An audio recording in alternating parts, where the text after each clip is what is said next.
Hi guys, today in this video we're going to have a look at the ISC 2015 board exam practical question that has been asked in the board practicals of computer science. So this question is about the matrix rotation. So far if we analyze the trend of the past 5 to 6 years, these matrix questions have been asked quite often. And I find this question a bit tricky. So let's have a look at the same. तो question में दिया हुआ है write a program to declare a square matrix of order m cross m। तो हमको एक matrix बनाना है जिसका ऑर्डर होगा m क्रॉस m और a एक डबल डायमेंशनल एरे होगा जिसके अंदर हम मैट्रिक्स को बेसिकली स्टोर कर रहे होंगे and m is the number of rose and the number of columns. तो स्क्वायर मैट्रिक्स होगा जिसका ऑर्डर m होगा तो such that m be greater than 2 and less than 10।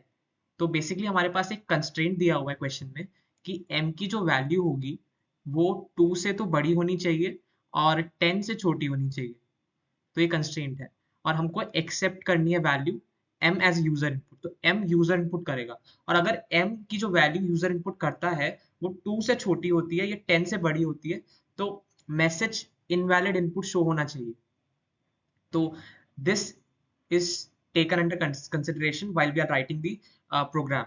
So allow the user to input integers into this matrix. User से input करवाने elements को और basically 3 task हमको करवाने हैं इन दिस प्रोग्राम। तो पहला होगा display the original input matrix. तो पहला टास्क होगा कि जो मैट्रिक्स हमने यूजर से इनपुट करवाया है उसको प्रिंट करना। दूसरा टास्क होगा rotate the matrix in the 90 degree clockwise orientation. So this is the trickier part. तो हमको क्या करना है, जो ओरिजिनल मैट्रिक्स हमको दिया हुआ है, फॉर एग्जांपल अगर ये मैट्रिक्स ए है जो कि कुछ इस तरीके से दिया हुआ है तो हमको इसको क्लॉकवाइज ऑर्डर में रोटेट करना है। तो बेसिकली जो अगर मान लो ये कॉलम है ये क्लॉकवाइज ऑर्डर में यहाँ शिफ्ट हो जाएगा। तो बेसिकली 7 जैसे 147 यहाँ पे दिया हुआ है ये शिफ्ट होकर यहाँ पर आ जाएगा और 123 सिमिलरली क्लॉकवाइज ऑर्डर में नीचे आ जाएगा। और ऐसे ही जैसे 369 है ये ऐसे रोटेट हो जाएगा। तो basically except this 5 fifth element, बाकी के जितने भी एलिमेंट्स हैं वो क्लॉकवाइज ऑर्डर में अपने आप को ओरिएंट कर लेंगे। तो this is the task that we have to do. But ये डिपेंड करेगा कि ऑर्डर क्या है मैट्रिक्स का। अब जैसे यहाँ पे ये ऑड ऑर्डर का मैट्रिक्स है तो इसमें ही फिफ्थ एलिमेंट फिक्स है, बाकी के जो ऑर्डर्स जो जितने भी एलिमेंट्स हैं वो अपने आप को क्लॉकवाइज ऑर्डर में ओरिएंट कर रहे हैं। पर फॉर एग्जांपल अगर मेरे पास कोई 4x4 या 6x6 ऑर्डर का मैट्रिक्स होता, फॉर एग्जांपल अगर यहाँ पे मैं लेता 1 2 3 4 5 6 7 8 9 10 11 12 13 14 15 16, तो जितने भी ये एलिमेंट्स हैं ये सब रोटेट होते। जैसे ये 13 अपने आप को यहाँ शिफ्ट कर लेता, ये यहाँ शिफ्ट कर लेता, सिमिलरली ये 5 क्लॉकवाइज ऑर्डर में। तो हर एक एलिमेंट शिफ्ट हो रहा है। तो ये डिपेंड करेगा कि आपने मैट्रिक्स कौन से चूज करा है। तो 2 से 10 की रेंज में अगर ऑड ऑर्डर का मैट्रिक्स होगा तो इसमें ये फिफ्थ एलिमेंट या जो भी बीच वाला एलिमेंट होगा वो शिफ्ट नहीं होगा, एज ए पिवट काम करेगा। जैसे सर्कुलर मोशन में हम देखते हैं कि अगर हम इसको क्लॉकवाइज टर्न करते हैं एज ए पिवट काम कर रहा होता है। पर जैसे हमारे पास ये मैट्रिक्स है ऑफ इवन ऑर्डर, तो इसमें हर एक एलिमेंट अपने आप को उस ऑर्डर में ओरिएंट करेगा, बेसिकली रोटेट करेगा इन द क्लॉकवाइज ऑर्डर।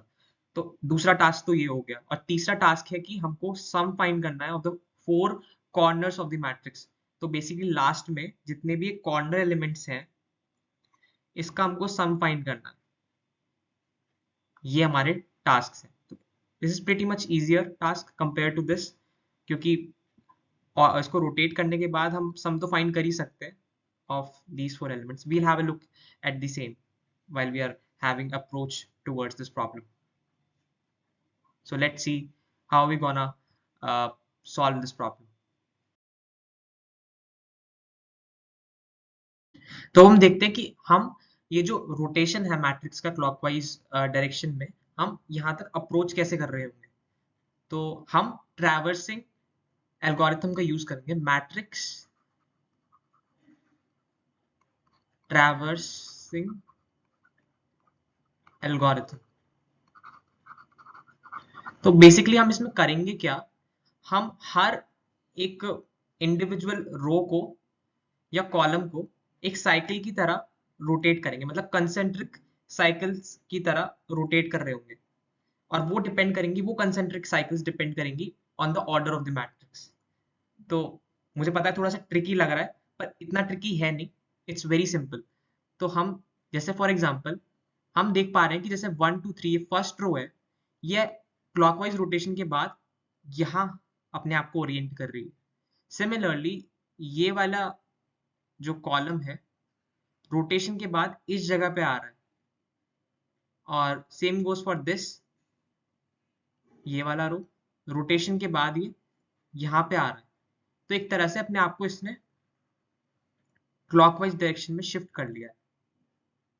तो ये हो कैसे रहा है, हम करेंगे क्या, हम क्या करेंगे बेसिकली, ये जो कॉर्नर एलिमेंट है, ये जो टॉप लेफ्ट कॉर्नर वाला जो एलिमेंट है, इसको इस टॉप राइट कॉर्नर एलिमेंट वाले के साथ रिप्लेस करेंगे। बेसिकली इसको यहां शिफ्ट करेंगे, इस वाले एलिमेंट को हम यहां शिफ्ट कर रहे होंगे।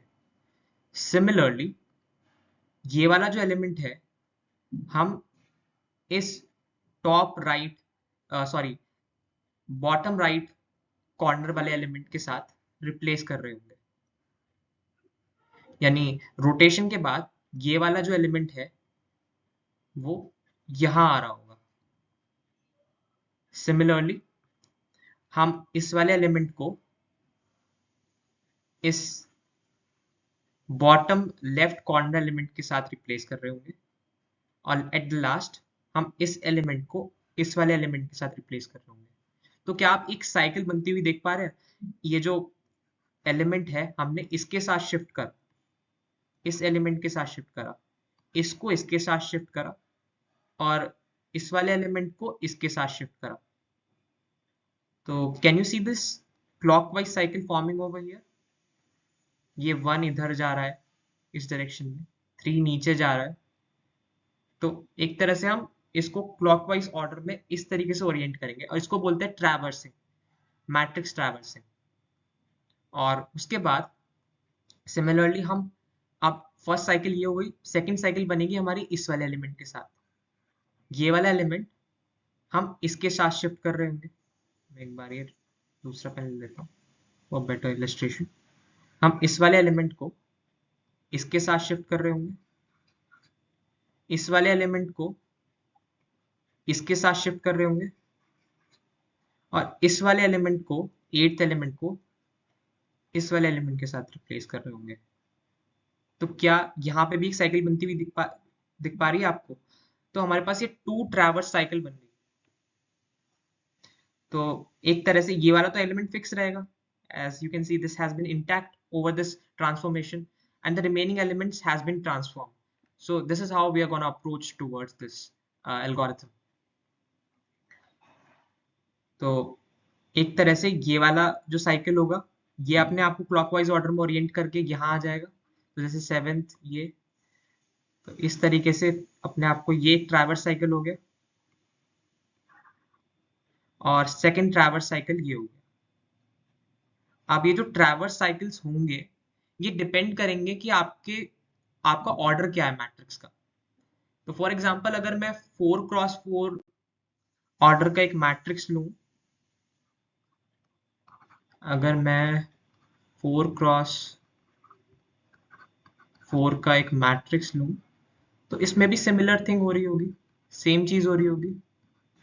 ये वाला जो एलिमेंट है, bottom left corner element, will replace itself with the top left corner element. Similarly, ये वाला एलिमेंट इसके साथ शिफ्ट करेगा, ये वाला एलिमेंट इसके साथ शिफ्ट करेगा, और ये इसके साथ शिफ्ट करेगा। तो एक साइकिल तो हमको बनती हुई यहां दिख गई, क्लॉकवाइज साइकिल, तो फर्स्ट ट्रैवर्स साइकिल। सिमिलरली बाकी के जितने भी एलिमेंट्स होंगे वो अपने आप को ऐसे ओरिएंट कर रहे होंगे, से ये वाला रिप्लेस कर देगा अपने आप को। से फॉर एग्जांपल जो रोटेशन के बाद जो ऑर्डर आ रहा होगा, ये वाला जो पर्टिकुलर कॉलम है वो यहाँ ट्रांसफॉर्म हो जाएगा, इस वाले रो में आ जाएगा, तो ये होगा 13 9 5 1 रोटेशन के बाद। तो ऐसे ट्रैवर्स साइकिल्स फॉर्म हो रहे होंगे। उसमें कितने ट्रैवर्स साइकिल्स थे प्रीवियस केस में? There were 2 traversing cycles. In this case there will be 3 traversing cycles, जो इसकी वजह से रोटेशन हो पा रहा होगा। अगर मैं 5x5 या 6x6 ऑर्डर का एक मैट्रिक्स लूं, तो उसमें भी ऑर्डर पे डिपेंड करेंगे कितने ट्रैवर्स साइकिल्स बनेंगे। तो मोटा मोटा ये एल्गोरिथम रहेगी, हम किस तरीके से मैट्रिक्स को क्लॉकवाइज ऑर्डर में रोटेट कर रहे होंगे। तो ये बेसिकली एल्गोरिथम है। और एट द लास्ट जो हमारा लास्ट टास्क था, जिसमें हमें इन कॉर्नर एलिमेंट्स का सम प्रिंट करना था, तो हम बेसिकली वो तो सिंपली ऐड ही कर सकते हैं। जैसे हमें पता है कि ये वाला जो पर्टिकुलर इंडेक्स है, ये 0 0 पोजीशन पे होगा। ये वाला जो है अगर मैं लूं, ये 0 रो, ये फर्स्ट रो, ये सेकेंड रो, ये थर्ड रो, तो ये वाला जो इंडेक्स होगा इसकी पोजीशन होगी 3, 0। सिमिलरली इसकी पोजीशन होगी 0 1 2 3 3 क्रॉस 3। सिमिलरली इसकी जो पोजीशन रही होगी वो होगी 0th रो और थर्ड कॉलम। तो बेसिकली हमें बस कॉर्नर एलिमेंट्स का सम करना है, तो वो तो हम कर ही सकते हैं। तो बाद में हम लिख देंगे एक पर्टिकुलर फंक्शन बना के कि सम होगा इन पर्टिकुलर एलिमेंट्स को, बस सिंपली ऐड कर देंगे। This is what the task. और आई थिंक ये तो हो ही जाएगा। जो मेन हमारा मेजर टास्क था वो था इस मैट्रिक्स को क्लॉकवाइज रोटेट करना, 90 डिग्री क्लॉकवाइज रोटेट करना। अब वो हम कर लेंगे इस एल्गोरिथम से। बाकी के टास्क आर प्रिटी सिंपल। तो इस तरीके से हम सम फाइंड कर लेंगे। So this is the whole algorithm. Let's see how we are gonna implement this. So I have already created the program, और we'll discuss it later. पर पहले हम देख लेते हैं कि जो रोटेट क्लॉकवाइज फंक्शन है ये कैसे काम कर रहा है, क्योंकि बेसिकली यही फंक्शन हमारा इस मैट्रिक्स को क्लॉकवाइज ऑर्डर में रोटेट कर रहा होगा। तो हमने बेसिकली 2 लूप्स का यूज करा है। ये वाला जो लूप है वो रोज को कंट्रोल कर रहा है, और ये जो सेकेंड वाला लूप है वो कॉलम्स को कंट्रोल कर रहा है। तो देखते हैं काम कैसे कर रहा है। तो हमने क्या करा, और m जो है वो सिग्निफाई कर रहा है ऑर्डर को, जैसे हमने क्वेश्चन में देखा ही था, ऑर्डर ऑफ द मैट्रिक्स। और हमारा और कौन से वेरिएबल्स है, टेम्परेरी वेरिएबल ये यूज करा है स्वैप करने के लिए। तो स्वैपिंग आपको पता ही है, हम एक टेम्परेरी वेरिएबल लेते हैं, और अगर फॉर एग्जांपल a की वैल्यू है 5 और b की वैल्यू है 6, और मुझे इसको रिवर्स करना है, स्वैप करना है आपस में, तो मैं क्या करूंगा, a की वैल्यू उठा के डाल दूंगा टेम्प के अंदर, और a की वैल्यू में रिप्लेस कर दूंगा b के साथ। यानी अब a के अंदर जो वैल्यू होगी वो b की वैल्यू होगी, और b के अंदर जो वैल्यू आ जाएगी फाइनल, वो टेम्प की जो वैल्यू है वो होगी। तो हमने करा क्या, तो इसको हम ऐसे समझ लेते हैं कि a हमारा एक बॉक्स था, बॉक्स के अंदर एक बॉल थी 5, ये a बॉक्स है, और एक दूसरा बॉक्स था हमारे पास बी बॉक्स, उसके अंदर एक बॉल थी 6 नंबर की बॉल, और हमें इन दोनों को स्वैप करना था। तो बेसिकली हमने करा क्या, हम एक टेम्प नाम का एक दूसरा बॉक्स लेकर आए, टेम्प नाम का एक खाली बॉक्स लेकर आए। हमने क्या करा, उस टेम्प बॉक्स के अंदर ए बॉक्स के अंदर की जो बॉल थी, जो 5th नंबर की बॉल थी, वो उठा के इसके अंदर डाल दी। तो अब जो नई वाली जो बॉल होगी, वो ए बॉल अब यहाँ आ जाएगी। अब जो ए बॉल आएगी वो टेम्प बॉक्स के अंदर आ जाएगी। अब ये वाला बॉक्स हो गया खाली, ये वाला बॉक्स खाली हो गया जो ए कार्टन था। अब हमने क्या करा, ये जो बी नंबर की जो बॉल थी वो उठा के ए बॉक्स के अंदर डाल दी। तो यानी अब ये जो बी नंबर की बॉल थी, जो 6 नंबर की बॉल थी, जो बी बॉक्स के अंदर थी, वो हमने ए बॉक्स के अंदर डाल दी। It's pretty simple. और अब ये वाला कार्टन खाली हो गया। अब ये वाला कार्टन खाली हो गया, और अब जो टेम्प के अंदर जो ए नंबर की जो बॉल थी वो हमने वापस उठा के बी में डाल दी जो खाली कार्टन था। तो अब ए बॉल यहाँ पे आ गई। तो क्या एक ट्रांसफॉर्मेशन होता हुआ दिख रहा है आपको? हमारे पास पहले जो इनिशियल जो केस था उसमें ए के अंदर था 5, बी के अंदर था 6। अब स्वैपिंग के बाद ए के अंदर आ गया 6, बी के अंदर आ गया 5। तो इस तरीके से ये स्वैपिंग वर्क करती है। I find it also difficult, but अगर हम ऐसे विजुलाइज करेंगे इट्स प्रीटी इजी। तो अब देखते हैं हमारा बेसिकली ये जो एल्गोरिथम है वो काम कैसे कर रहा है, how this algorithm is working. इसको पहले इरेज कर देते हैं। So let's see. तो इनिशियली क्या हो रहा है, जो लूप स्टार्ट हो रहा है उसके अंदर पहले आई की वैल्यू इनिशियल वैल्यू थी 0, और एम की वैल्यू थी, फॉर एग्जांपल हम 3x3 का एक मैट्रिक्स ले लेते हैं। इसको आगे बढ़ाते हैं। हमने एक 3x3 का मैट्रिक्स ले लिया। ये मैट्रिक्स है 1 2 3 4 5 6 7 8 9, और मान लेते हैं ए डैश वो मैट्रिक्स है जो क्लॉकवाइज रोटेट करने के बाद फॉर्म होगा। तो ये 1 4 7 ये आ जाएगा ऊपर, 7 4 1। सिमिलरली ये 1 2 3 इधर आ जाएगा, 5 तो रिमेन इंटैक्ट, 5 रिमेन्स इंटैक्ट, और ये 3 6 9 यहाँ रोटेट हो जाएगा, और 9 8 7 यहाँ पे। तो ये वाला जो मैट्रिक्स होगा ये हमें ट्रांसफॉर्मेशन के बाद मिलेगा। तो हम पहले जो लूप ले लेते हैं, जो हमारा लूप कैसे चल रहा है, वो चल रहा है for int I is equals to 0, I is less than m divided by 2। तो m हमारा क्या होगा, ऑर्डर इसका 3x3 है, तो m हो जाएगा 3, और 3 divided by 2, I equals to 0, और I is less than 3 divided by 2। तो 3 divided by 2 is 1 because integer, तो ये आ जाएगा 1। तो I की जो वैल्यू होगी वो लेस देन होगी 1 से। I को प्लस प्लस कर देंगे। फिर जो नेक्स्ट होगा लूप, उसके अंदर था कि जो I की वैल्यू है, J की वैल्यू है वो है 0, सॉरी I, तो I की वैल्यू तो इनिशियली 0 होगी। तो अब जो J की वैल्यू होगी वो I की वैल्यू होगी, यानी 0 से स्टार्ट होगा लूप, और J होगा less than m minus I minus 1। तो यानी हम इसको m माइनस आई माइनस 1 तक चलाएंगे। तो m माइनस आई माइनस 1 क्या होगा, तो m की वैल्यू थी 3, वो यहाँ डाला 3, I की इनिशियल वैल्यू अभी 0 है, तो 3 माइनस 0 माइनस 1 विच इज 2। तो j की वैल्यू लेस देन होगी 2 से, 2 से कम होगी, और j प्लस प्लस कर देंगे। अब हमारा ट्रांसफॉर्मेशन होगा। तो हमने देखा था कि ये वाला जो एलिमेंट है वो यहाँ आना चाहिए, वो यहाँ आना चाहिए। तो जो ट्रांसफॉर्मेशन होगा वो 0 0 से 0 1 2 वो 0 2 तक होगा, ये होगा। तो हम एक टेम्परेरी वेरिएबल पहले ही ले लेंगे,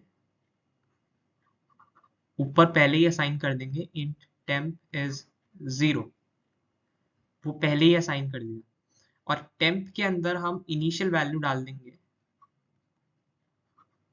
a ऑफ i j, और i और j की वैल्यू इनिशियली 0 0 है, i की 0 और j की वैल्यू i पर डिपेंड कर रही है, और i की वैल्यू है 0 तो j की वैल्यू भी 0। तो इनिशियली यहाँ पे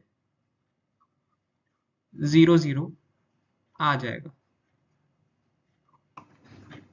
तो टेम्प के अंदर आ जाएगा a of i j which is i is 0 initially and j is 0। तो इनिशियली आ जाएगा a ऑफ 0 0। तो ये आ जाएगा टेम्प के अंदर इनिशियली टेम्प के अंदर आ जाएगा ए ऑफ आई जे। तो हमारी जो नेक्स्ट स्वैपिंग होगी, अब टेम्प के अंदर हमने ए ऑफ आई जे डाल दिया, अब ए ऑफ आई जे के अंदर क्या जाएगा, ए ऑफ आई जे के अंदर जाएगा ए ऑफ आई जे को यहीं लिख देते हैं आई और जे। तो टेम्प के अंदर इनिशियली चला गया 0 0, तो ए ऑफ आई जे के अंदर जाएगा A of M minus 1 minus जे और आई। तो ये है क्या, तो ए ऑफ आई जे के अंदर जो चला गया वो है A of M minus 1 minus J comma I.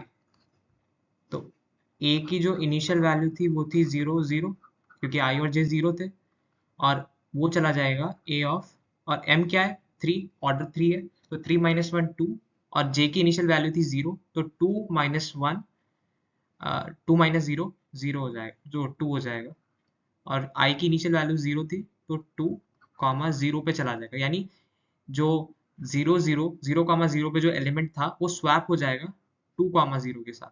तो फॉर एग्जांपल हमारे पास जो मैट्रिक्स था वो 1 2 3 4 5 6 ये वाला मैट्रिक्स लिया था, तो इसमें ये जो ये वाला एलिमेंट है इसका जो कोऑर्डिनेट है वो 0 कॉमा 0, और ये वाला जो एलिमेंट है 0 1 2 ये सेकंड रो और 0th कॉलम का एलिमेंट है, ये इसके साथ स्वैप हो जाएगा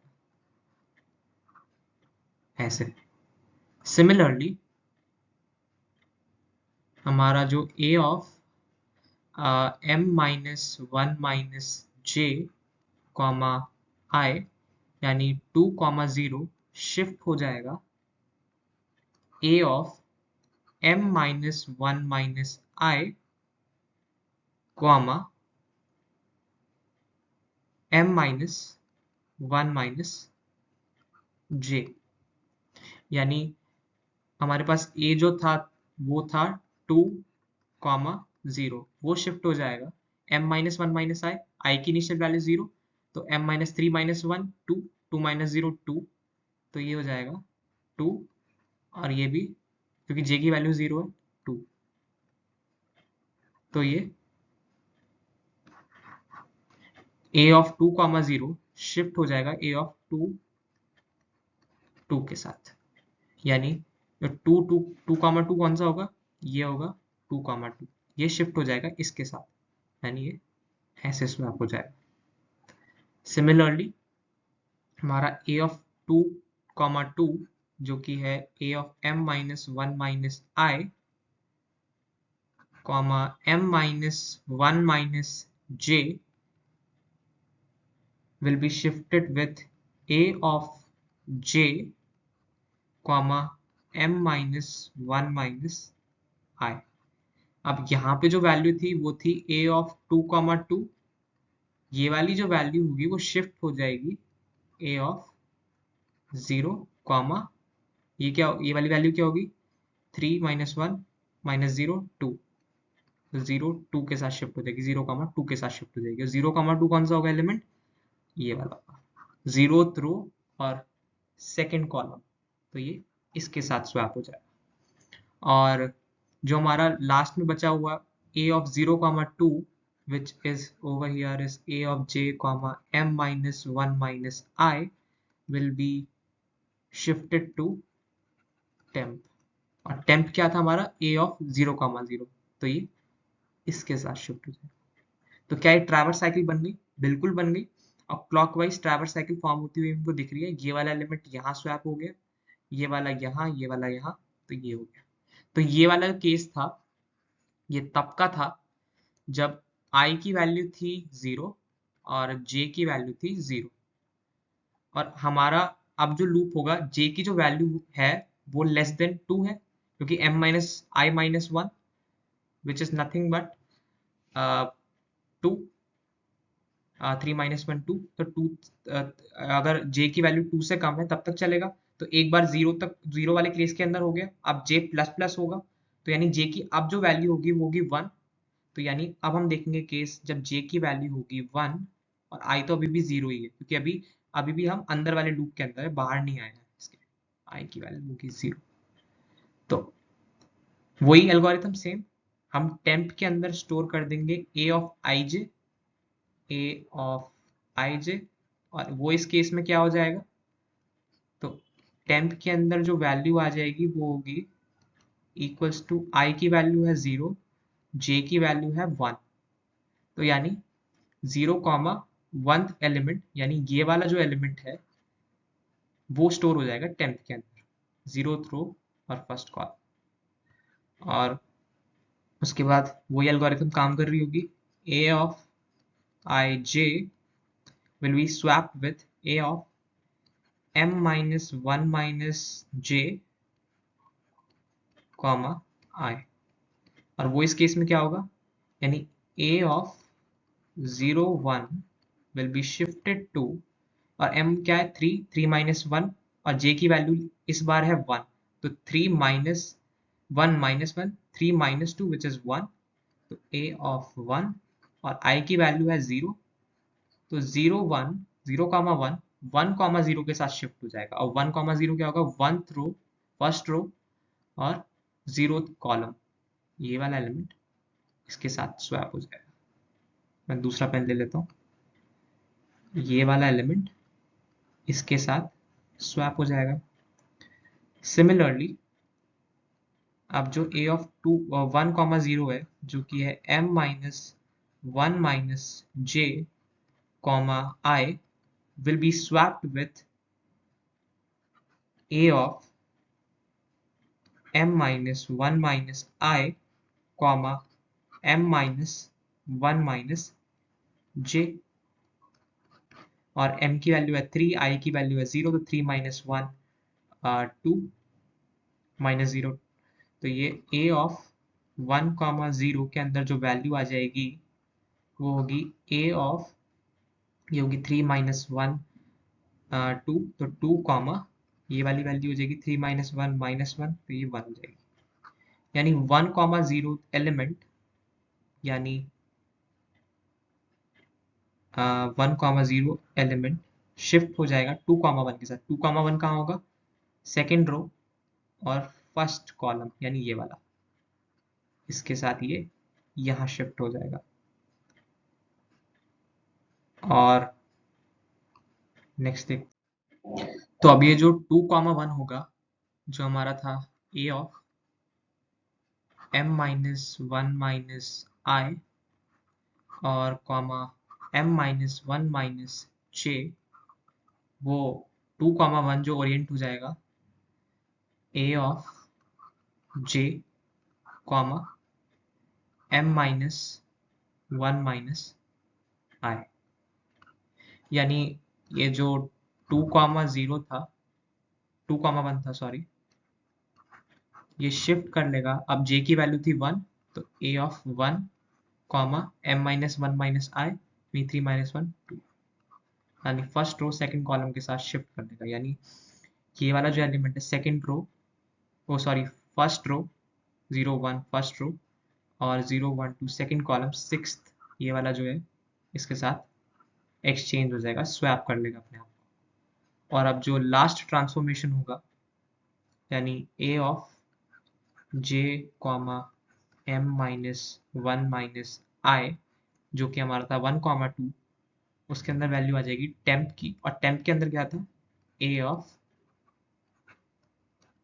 ये वाला जो कोऑर्डिनेट है ये है 0 1, तो 0th रो और फर्स्ट कॉलम इसके साथ स्वैप हो जाएगा। यानी इसके अंदर जो वैल्यू आ जाएगी वो भी, यानी a ऑफ 1 कॉमा 2 के अंदर जो वैल्यू आ जाएगी वो आ जाएगी a ऑफ 0th रो और 0 1 फर्स्ट कॉलम। इस तरीके से ये ट्रांसफॉर्मेशन हो रहा होगा, तो अब ये इसके साथ स्वैप हो जाएगा।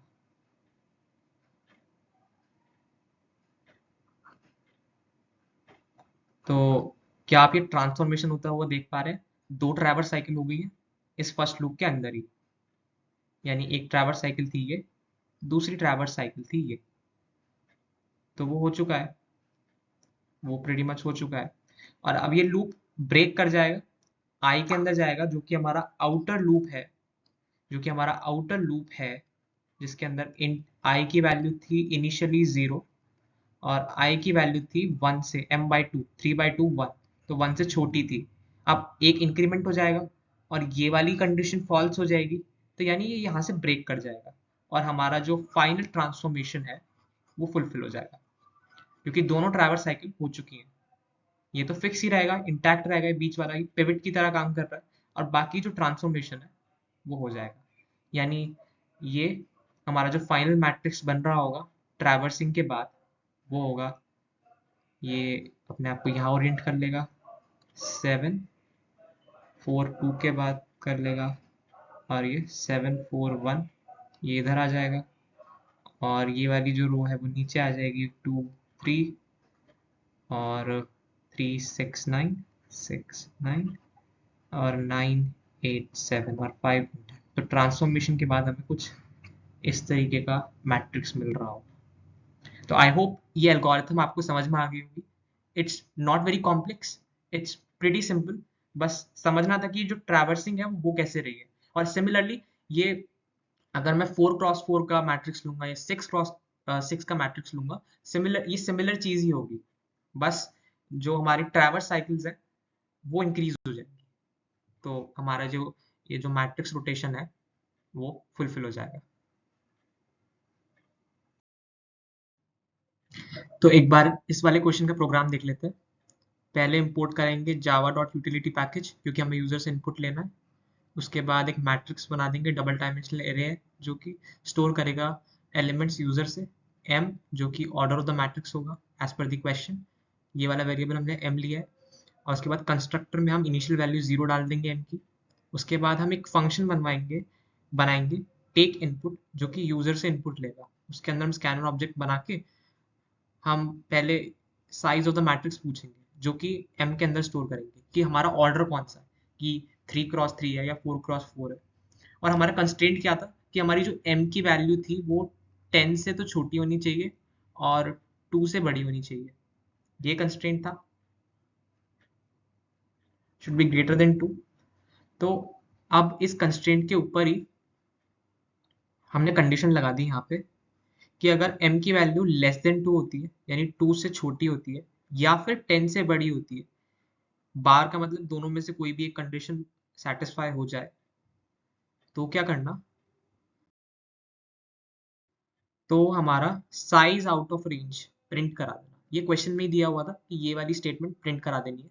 और सिस्टम डॉट एग्जिट 0, अब ये जो कमांड सिस्टम डॉट एग्जिट 0 है, ये क्या करती है, हमारे प्रोग्राम के एग्जीक्यूशन को स्टॉप कर देती है। तो जैसे ही मैंने ये स्टेटमेंट लिख दी, मेरा प्रोग्राम वहीं एग्जीक्यूट होना बंद हो जाएगा। अब मुझे एग्जीक्यूशन क्यों रोकना पड़ा, क्योंकि हमारा जो कंस्ट्रेंट था वही फुलफिल नहीं हो रहा है। तो मैं क्यों चाहूंगा मेरा प्रोग्राम आगे इस लूप के अंदर जाए और इस ट्रैवर्सिंग को फुलफिल करवाए, तो मैं अपने प्रोग्राम को वहीं रोक दूंगा इस स्टेटमेंट की मदद से, सिस्टम डॉट एग्जिट 0। उसके बाद जो भी मेरे पैरामीटर्स m के अंदर आएंगे, उसी के ऊपर मैं अपना साइज डिक्लेयर कर दूंगा एरे का, डबल डायमेंशनल एरे का साइज m×m डिक्लेयर कर दूंगा। फिर मैं एक एक करके सारे एलिमेंट्स यूजर से इनपुट करवाऊंगा मैट्रिक्स के अंदर यूजिंग डबल लूप्स, जो कि आई जो लूप है जिसके अंदर इंट आई है वो रोज को कंट्रोल करने के लिए यूज हुआ है, और जो मेरा जे ये वाला अंदर वाला लूप है वो कॉलम्स को कंट्रोल करने के लिए यूज हुआ है। तो इंडिविजुअली मैं हर एक इंडेक्स पर अपने एलिमेंट्स इनपुट करवा दूंगा। फिर हमारा जो मेन फंक्शन है रोटेट क्लॉकवाइज, जो कि हमने अभी प्रीवियसली डिस्कस करा है, वो काम करेगा, और हमारे जो लूप को है वो क्लॉकवाइज 90 डिग्री रोटेट कर देगा, as we have discussed earlier. उसके बाद एक मेथड मैंने बनाया है फाइंड कॉर्नर सम। अब सिंस हमें क्वेश्चन में ये भी मेंशन था कि हमें कॉर्नर सम निकालना है, हर एक इंडिविजुअल कॉर्नर एलिमेंट्स का सम निकालना है, तो मैंने क्या करा, वही जैसे हमारा जो मैट्रिक्स निकल के आया था 1 2 3 4 5 6 7 8 9, ये मैंने एग्जांपल के तौर पे ले लिया है। तो मैं क्या करूंगा, इन कॉर्नर एलिमेंट्स का सम कर दूंगा। तो ये वाला जो इंडेक्स होगा वो होगा 0,0, ये वाला जो इंडेक्स होगा वो होगा सेकेंड रो 0 1 2 सेकेंड रो और 0th कॉलम, ये वाला होगा 2,2, ये वाला होगा 0 0th रो और सेकेंड कॉलम। तो ये पर्टिकुलरली एड अप हो जाएंगे। अब ये 0,0 क्या सिग्निफाई करेगा, ये वाला एलिमेंट m-1, m मतलब ऑर्डर ऑफ द मैट्रिक्स, तो 3 -1 2 2,2 ये वाला जो है ये ऐड अप हो जाएगा, ये हमने ऐड कर दिया। फिर m-1 सिग्निफाई कर रहा है 3 -1 2,0 2,0 है यहाँ पे, ये हमने ऐड अप कर दिया। फिर लास्ट में 0,2 क्योंकि ये है। तो सिमिलरली हमने सम के अंदर ऐड कर दिया, इसको प्रिंट करा दिया। तो बेसिकली ये वाला फंक्शन हमारा सम फाइंड करने का काम कर रहा है। फिर एट द एंड हमने एक फंक्शन बनाया प्रिंट रिजल्ट, जो कि हमारे मैट्रिक्स को प्रिंट करने का काम कर रहा है। तो इस वाले फंक्शन से हमारा जो मैट्रिक्स हमने यूजर से इनपुट करवाया था उसको प्रिंट कर देगा ये मैट्रिक्स। तो ये वाला फंक्शन मैट्रिक्स प्रिंट करने के लिए यूज हुआ है। फिर लास्ट में हम क्या करेंगे, मेन मेथड बनाएंगे, और मेन मेथड बनाने के बाद हम ऑब्जेक्ट बनाएंगे, और ऑब्जेक्ट का यूज करके हम एक एक करके इंडिविजुअल फंक्शंस को कॉल करेंगे अकॉर्डिंगली, और अपना जो टास्क है वो फुलफिल करवाएंगे। हमने पहले क्या करा, obj dot take input function को कॉल कराया, जो कि इनपुट करेगा यूजर से, इनपुट लेगा यूजर से, ये वाला फंक्शन होगा। उसके बाद हमने प्रिंट कराया कि ओरिजिनल मैट्रिक्स प्रिंट करो, जो हमारा ओरिजिनल मैट्रिक्स जो ओरिजिनली यूजर ने इनपुट करा था वो प्रिंट करवाना।